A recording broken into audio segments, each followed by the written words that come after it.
This interview was never meant to see the light of day. And yet you're hearing it now. In 1954, a year before his death, Albert Einstein allegedly gave a conversation that was immediately classified.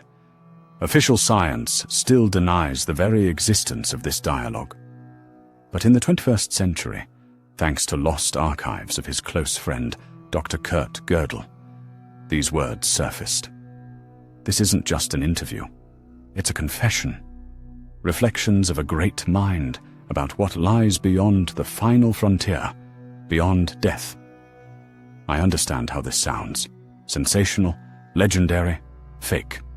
But Gödel's manuscript was discovered at Princeton in 2022, in the false bottom of an old safe.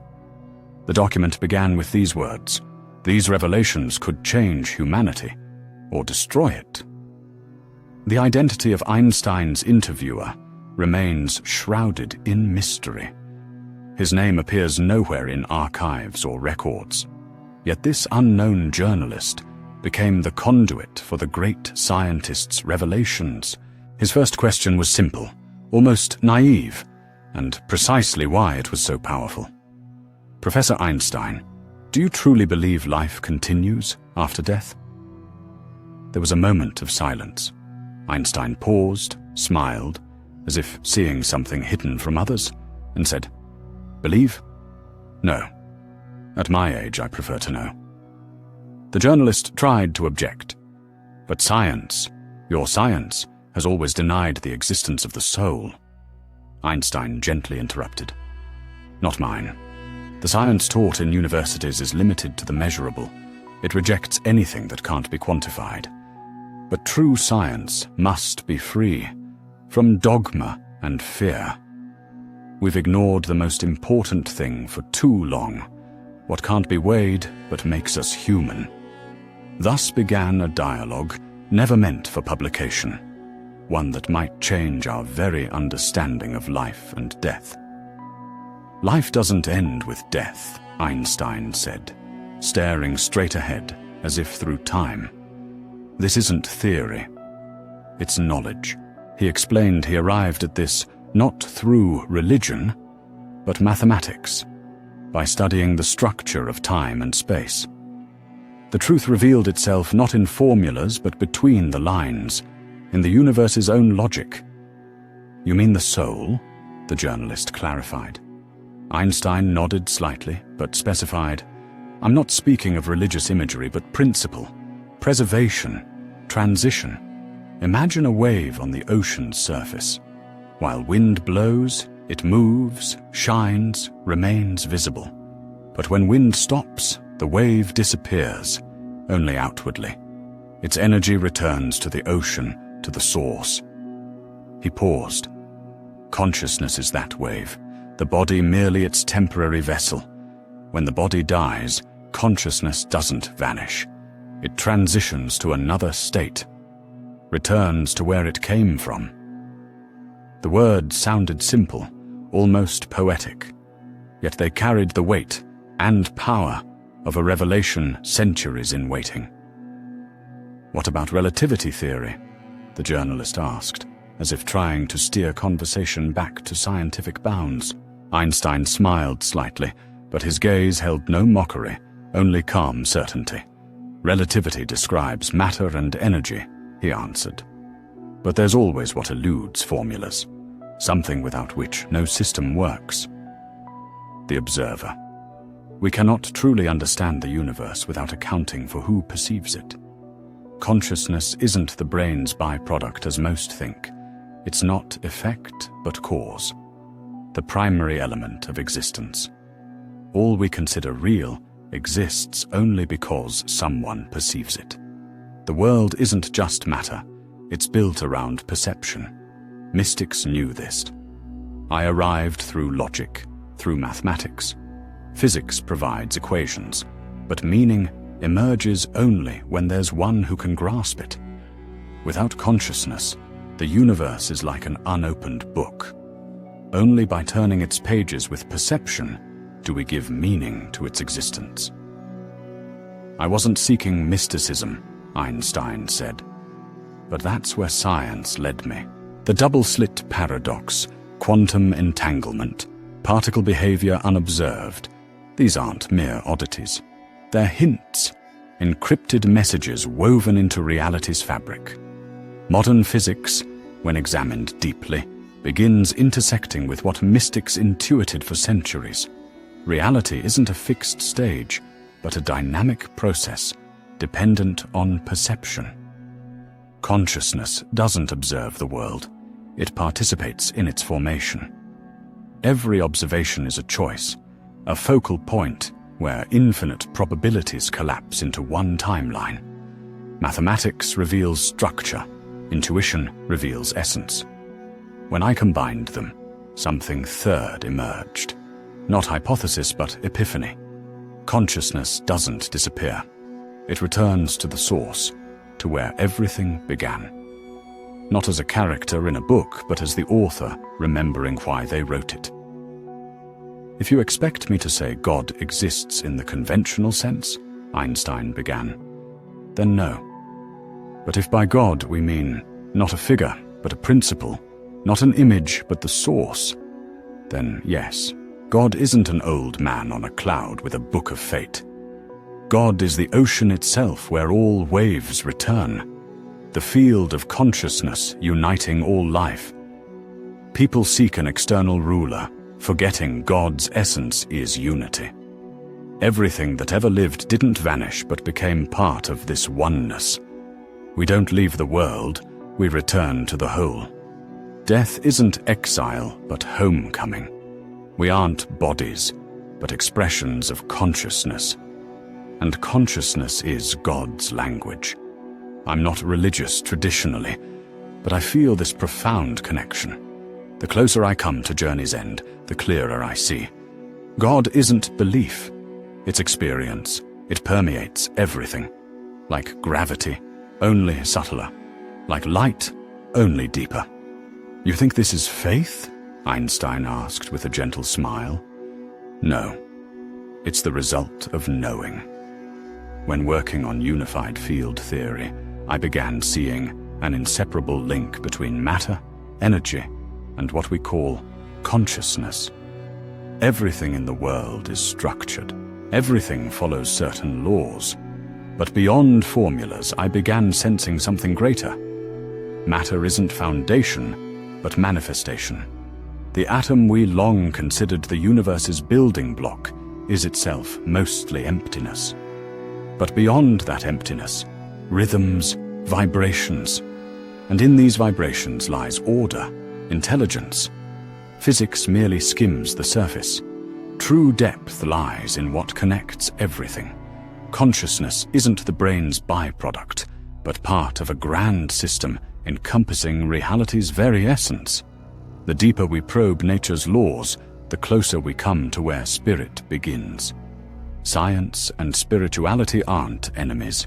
They simply speak different languages about the same thing. Imagine, Einstein began, two particles that once interacted remain forever connected, regardless of distance. This isn't fantasy, but quantum entanglement. We've proven it experimentally. But beneath this, physics lies a hint at something far deeper. If elementary particles maintain connection across space, why couldn't consciousnesses remain linked? It's possible our I, our inner essence, stays connected to others even after death. This isn't just metaphor, it's a hypothesis growing from equations themselves. Bonds between beings may extend beyond biological life, because energy once joined doesn't vanish. It merely changes form. Consciousness, he suggested, might be part of this continuous quantum network, where past, present, and future intertwine.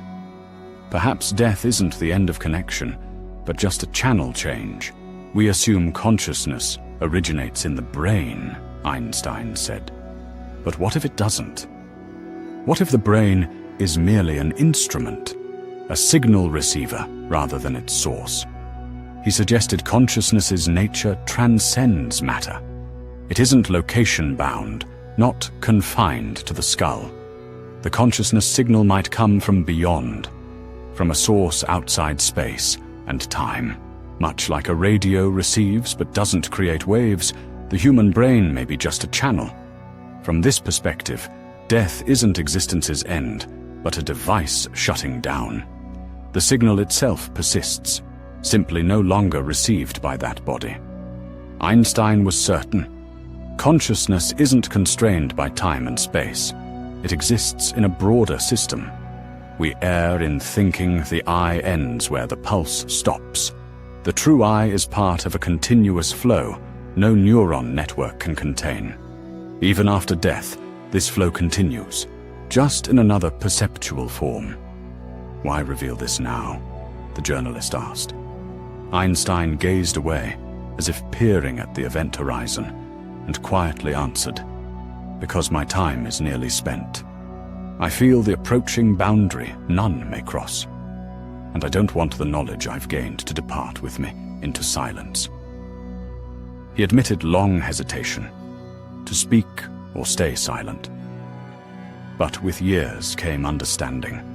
Truth, however dangerous it seems, must be voiced when the moment comes. Now, he believed, humanity stands at a turning point, facing path choices. Technology advances unprecedentedly, but spiritual maturity lags. People have lost connection with something vital.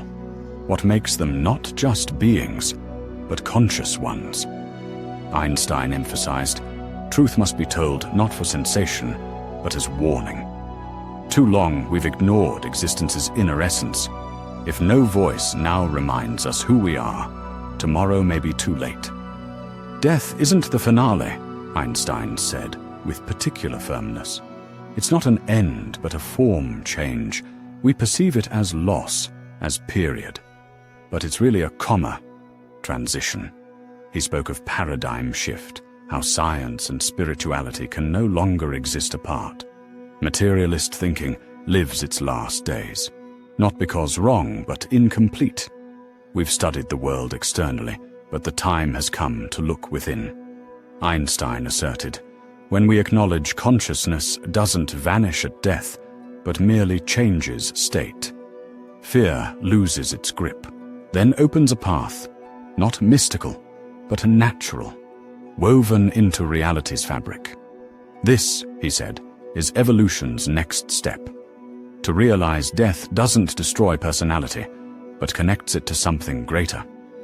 Not an end, but return to the whole, to the source from which all emerged, and to which all will one day return. What awaits beyond? Einstein repeated the question, gazing into space, as if answers hid there. It depends on the awareness level one reaches by life's end. He explained, death doesn't equalize all. Liberation isn't automatic. Those who lived enslaved to ego, fear, and envy remain trapped in their perception's shadows. Their consciousness stays in illusory forms, unaware of its true origin. But those who sought love, truth, who questioned, continue the journey. They join the source. Find peace, not in oblivion, but awakening. Einstein called this a new cycle's beginning, not final stop. He stressed, post-death reality isn't fixed. It's shaped by inner state. Consciousness creates the space it enters. If bound to material, it recreates similar conditions. But if one sought essence in life, liberation from illusions awaits. This isn't heaven or hell. It's inner maturity's reflection. Consciousness doesn't end its journey with last breath, Einstein said. It moves spirally, returns anew. This isn't fantasy but natural progression. As nature abhors vacuum, so consciousness's energy doesn't vanish. It flows, transforms, learns. Each life isn't a period but comma. We return to complete the incomplete, understand the unlearned, heal the unloved. This return isn't imposed, it's chosen. Free will underlies movement.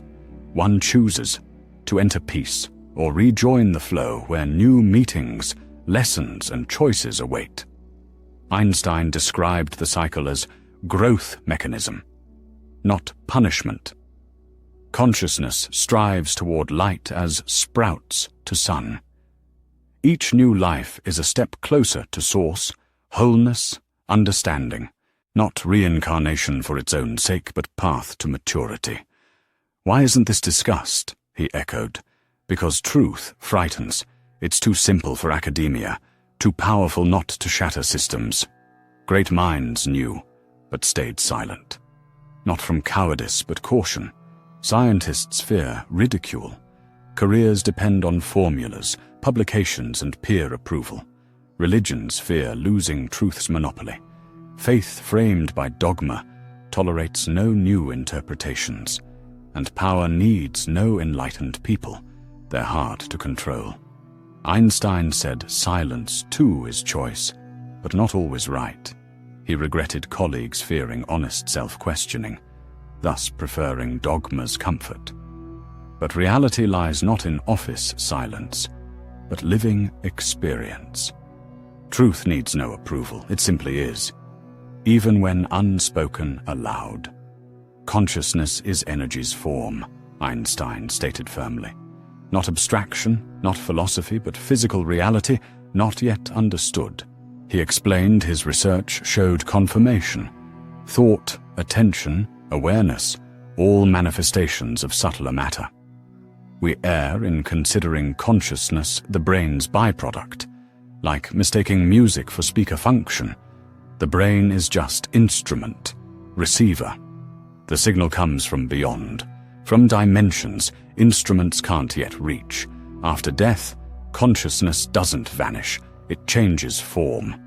As ice melts to water, water evaporates to vapor, so consciousness transitions to another state. It continues being, just differently. Energy persists, interacts, influences. We're connected to it even in life, through intuition, insights, premonitions. This isn't mysticism, it's physics at discovery's edge. We mistake end for form change, Einstein said. Death only frightens those believing existence equals body. But human essence isn't form. It's the field where everything is preserved. He mentioned the information field concept ancients called akasha, not fantasy, but model where all that ever happened remains recorded. We sense this unconsciously, through déjà vu, intuition, sudden realizations. What seems mystical is actually field memory's manifestation. Form's death isn't disappearance, but renewal. Essence returns to source, remaining accessible. Nothing's lost, only changed. He stressed, we should fear not end, but losing self-connection. When realizing we're more than body, fear departs. Then death becomes not enemy, but paths part. Pain isn't curse, Einstein said calmly. It's tool. It teaches, guides, reveals. Everyone suffers, not because world's cruel, but because growth requires friction. He compared suffering to fire-purifying metal. Without it, no strength, depth, or maturity emerges. Einstein acknowledged, suffering seems unjust externally, but internally always offers chance. Endured pain builds compassion, and compassion is unity's path. He said each life is lesson, scenario where consciousness tests itself. Some come to learn forgiveness, others not to betray themselves. Third, to love despite all. Pain is process's part, and if we see it not as punishment, but experience, it loses power. Then even suffering contains light. Humanity is losing itself. Technology grows while morality doesn't. We've forgotten our connection. See enemies, not reflections. If we don't remember who we are, we might not survive this century. This is my final interview. But let my words remind, death isn't the enemy. Ignorance is. Knowledge is light, and light defeats darkness. What awaits after death? Wrong question. Right one, how we live before it. Truth doesn't always shout. Sometimes it whispers. The key is to hear. If this story made you think, leave a like. Subscribe. More perspective-shifting stories await. Share your thoughts on Einstein's words in comments. We read every response. Until next time.